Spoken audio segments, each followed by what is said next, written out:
Кавказцы не должны терять свое лицо.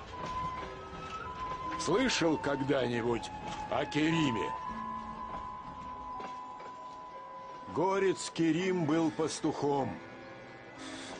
Однажды он послал своего сына за сахаром и мукой. И когда сын вернулся, Керим обнаружил, что продавец его обманул.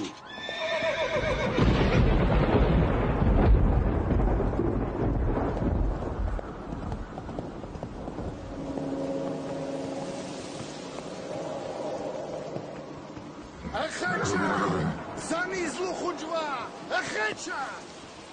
Вонавуч патала ялалцунна! Мавас! Хочу! Керим убил продавца за обман. Ведь чаша весов — это чаша нашей совести. Обманывать ребенка — наше будущее. Кавказская же честь уйдет. Это все? Да, все. Ты знай, во все времена очень трудно жить честному человеку.